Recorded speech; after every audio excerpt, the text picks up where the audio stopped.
So the whole earth was starting to be overrun with polytheism, and the idea of godhood was degraded in the minds of men. Time for some good news. God didn't just sit back and let the whole thing spiral out of control. Instead, he set in motion a plan to reveal himself to the world, and just as the beginning of the world began with one man in Adam, and the beginning of the post-flood world began in one man through Noah, the beginning of this plan of redemption began with another solitary figure called Abraham. It was through Noah's son Ham that Nimrod was born, but it was through the lineage of another of his 3 sons, Shem, that we find Abraham's lineage. The Lord called Abraham, saying, "Leave your native country, your relatives, and your father's family, and go to the land that I will show you. I will make you into a great nation. I will bless you and make you famous, and you will be a blessing to others. I will bless those who bless you, and curse those who treat you with contempt. All the families on earth will be blessed through you." God goes on to say in Genesis 18:19, "I have singled him out so that he will direct his sons and their families to keep the way of the Lord by doing what is right and just." God's plan was to create a group of people, a nation, that would belong to him in the midst of the world that had fallen prey to the satanic mystery Babylon system.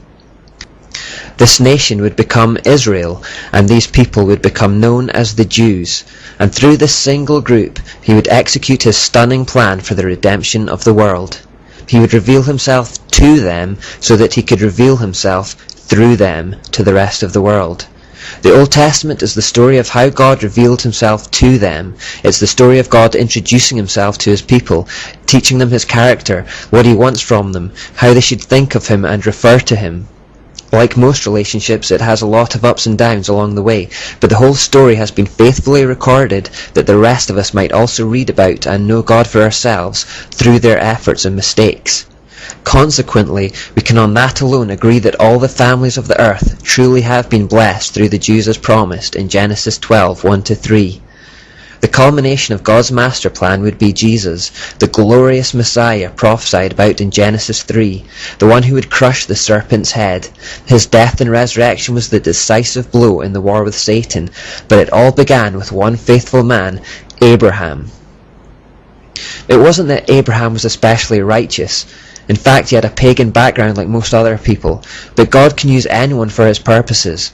In fact, inadequacy almost helps because it causes men to rely on God when they might otherwise be tempted to rely on themselves. Abraham received the promise that he would be the beginning of a great nation when he was already around 75 years old. Sarah was barren and they were childless. Humanly speaking, what God was promising was impossible. Abraham's faith faltered as he just couldn't see how it would be possible for him to become the father of any child, let alone one that would be so important.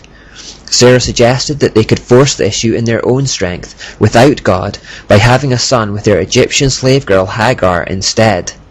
Abraham did this, and the son was called Ishmael. However, this child that had come about from their own human efforts was not the one God had promised. Instead, even later in life, Sarah eventually miraculously conceived. This child of the promise was called Isaac, and it was through him that the Jewish nation came to be. Isaac then had a son called Jacob, and this is why God is thereafter regularly referred to as the God of Abraham, Isaac, and Jacob. They are following this lineage to make it distinct from the lineage that came from his other son, Ishmael. However, because Ishmael was also a child of Abraham, God promised that he would turn him into a great nation too. Ishmael is the first of the people group we now know as the Arabs. God said, "Isaac is the son through whom your descendants will be counted, but I will also make a nation of the descendants of Hagar's son, because he is your son too." The rest of the Old Testament is basically the story of this nation that became known as Israel, this people group that became known as the Jews, and how they stood alone as God's people in a world full of mystery Babylon religion, manifested as polytheism, sorcery, and astrology. They were often persecuted, attacked, enslaved, driven out from their land, but God revealed himself to them and through them to the world. They keep losing faith in him, and God keeps showing them that they can trust him. They turn their back on him, and God chases after them. As we move through the Old Testament years, we will see evidence of this. Incidentally, the fact that Isaac replaced the firstborn Ishmael as the favoured son is a spiritual root for the Arabs' hatred of the Jews. As descendants of Ishmael, the Islamic world retains the same bitterness and animosity toward Israel as Ishmael had towards Isaac. As we fast forward from Abraham past Isaac and past Jacob, we get to Jacob's son Joseph, and you will no doubt know his famous story. The youngest brother in the family, he was beaten and sold into slavery by his older brothers. Many years of slavery, false accusation and imprisonment later, he ended up in Egypt, where he becomes second in command to Pharaoh, the Egyptian prime minister. He was later reconciled with his brothers, and the whole family moved to Egypt to be with him there. It is while there in Egypt that the Jewish people really began to multiply.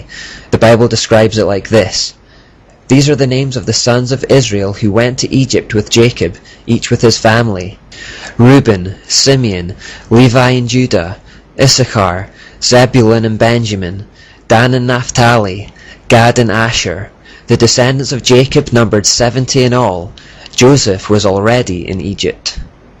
Now Joseph and all his brothers and all that generation died, but the Israelites were fruitful and multiplied greatly and became exceedingly numerous, so that the land was filled with them.